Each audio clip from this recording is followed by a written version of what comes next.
aloha ku'uku a tuberosela. E moa ni ke ala I ta poila, uhe nei tawa e oia pua. Uio kuni kuni tawai kuni kuni, mai uki uki o ke ani ani. Uia ui tawai, mai uki uki o ke ani ani. Uia ui tawai, mai uki uki o ke ani ani. Mai uki uki o ke ani ani. So I would like to invite up one of your own. He is a 5-time past participant and mentor, a board member of the Long Island chapter, and together he and his wife have raised over $50,000 for Team Challenge. Please join me in welcoming up Howard Sosnik.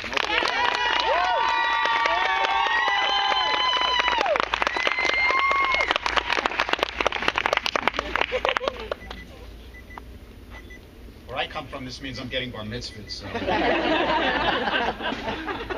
You're too young. So first of all, thanks to Nari, Emily, everybody on the Team Challenge staff for putting this incredible event together. Obviously, coaches, endurance managers, but I need to give a special shout out to my team from Long Island. Coaches Dave and Loretta. And we started the season with this burden. The burden was this rookie endurance manager. It was like, rookie, not like that. It's not how we do it here. But that rookie put together a team that here in Kona produced 3 VIPs and for the summer season raised over $180,000. So congratulations to Brian.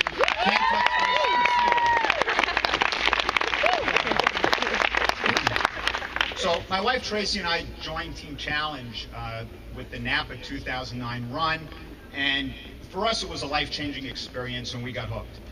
Together we've also run Boston 2010 and Vegas 2009 and 2010, and tomorrow with the rest of you we're going to go out here and run the Rock.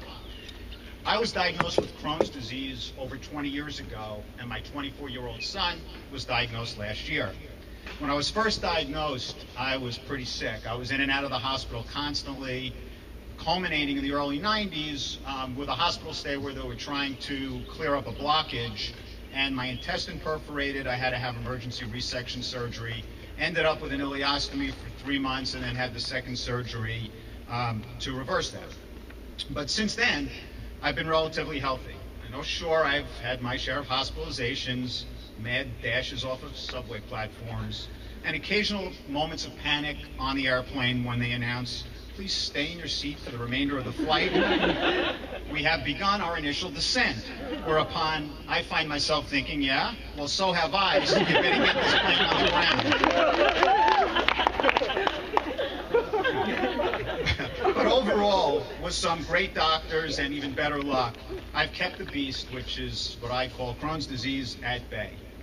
But last November, 13 weeks into training for Vegas 2010, I awoke one Saturday morning with the blockage pain, which if any of you have had the pleasure, know is quite unmistakable. So off I went to the emergency room, and the beast was back. Now I knew I was in trouble, as the pain on a scale of 1 to 10 was about a 47. Now, despite my telling the ER doctors that I had Crohn's and this was a blockage, they insisted on doing tests.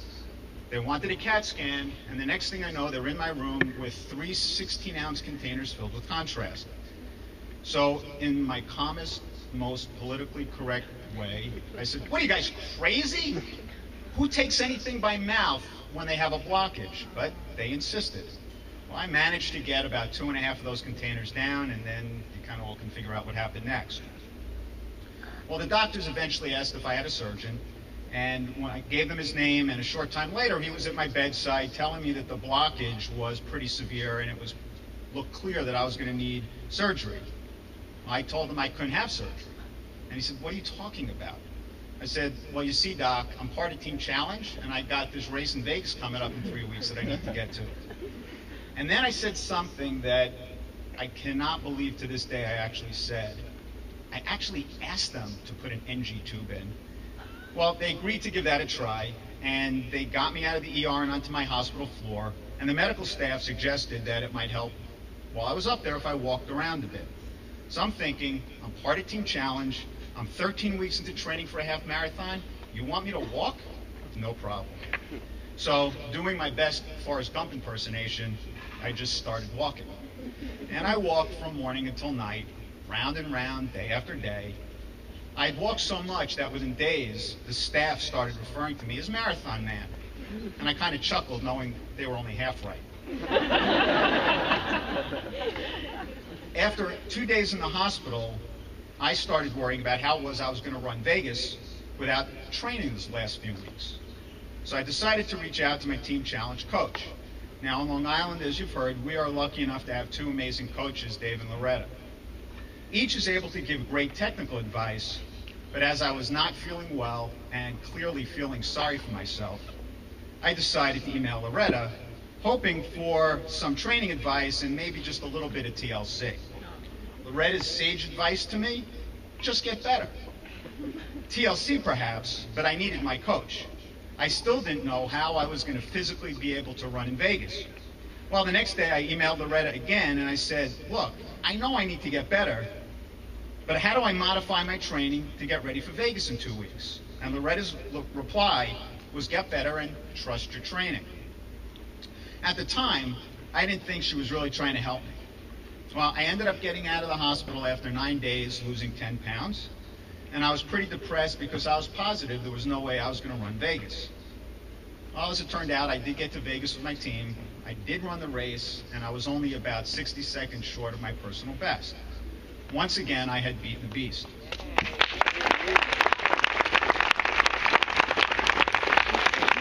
And of course, as it turns out, Coach Loretta was right.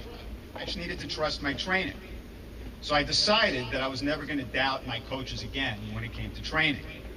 Well, after Vegas, Tracy and I decided that it might be fun to go to Disney and run another half marathon, and that's what we did in early January, much to my doctor's dismay. When I got back, they put me through a bunch more tests, and on January 31st of this year, I was told that I had to have another resection.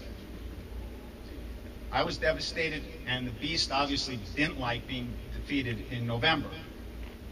So I asked the surgeon when the surgery was reported to be scheduled, and I was told in about 3 to 4 weeks. And I said, nope, we had to do it sooner.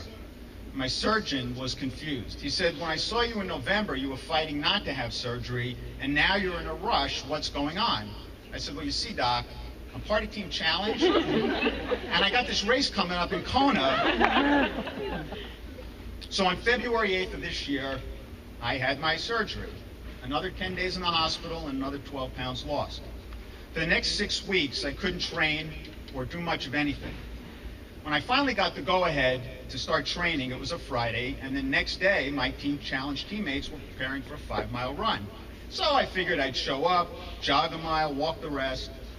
Well, I got there and I ran about a quarter of a mile, and I walked about a half more, and that was pretty much it. I was shot. I told Dave and Loretta that I have nothing, and they said to me that I shouldn't worry, it would come back soon. Now, I remembered my promise not to doubt my coaches, so let's just say I wasn't quite convinced that they were right. Well, I trained the next week on my own, and ran a whole mile the next Saturday, and when I saw Loretta, I said, I just never thought that this would be so hard. To which she replied, it would come back, trust your training. So it was at that point I decided to stop complaining and start running. And I completed the remaining 12 weeks of training with my team, but they were clearly the toughest 12 weeks of all of my Team Challenge events. But here I am. Now,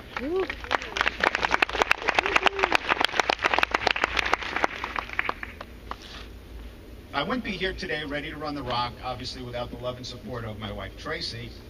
But no surprise there, as I generally wouldn't be anywhere without Tracy. She paid me to say that. And I can honestly say that although I've always had the support of family and my friends, and they always meant well, they just didn't get it. They didn't understand what I was going through when I was sick. But having my Team Challenge family wishing me well and rooting me on made a big difference because I knew that they got it. They understood what I was going through because many of them had also faced and beaten the beast. But more than support of my teammates, I believe that my quick and full recovery was due in large part to being a part of Team Challenge. I was in great physical shape, and from my training I learned a lot about determination and what it is possible to accomplish with effort and persistence. So I want to take this opportunity to thank all of you from the bottom of my heart personally on behalf of the other 1.4 million folks in this country living with IBD who will benefit because of all that you have done and hopefully all you continue to do. Though we come from all over the country, we are truly one team with one goal. Now, to win the race tomorrow, those other runners actually have to come in first, but not us. We're winners from the minute we get to the start line.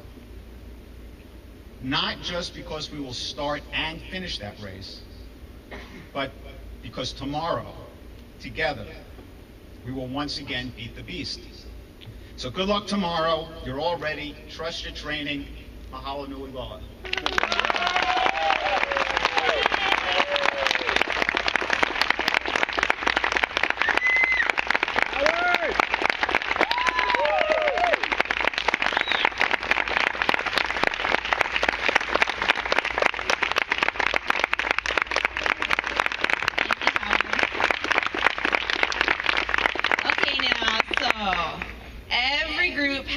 Their overachievers.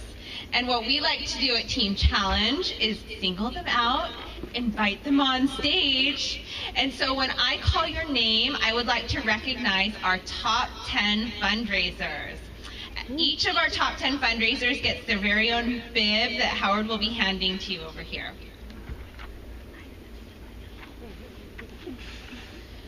Okay, so starting with number 10, from New England, we have Jocelyn Chang, who's raised $7,680.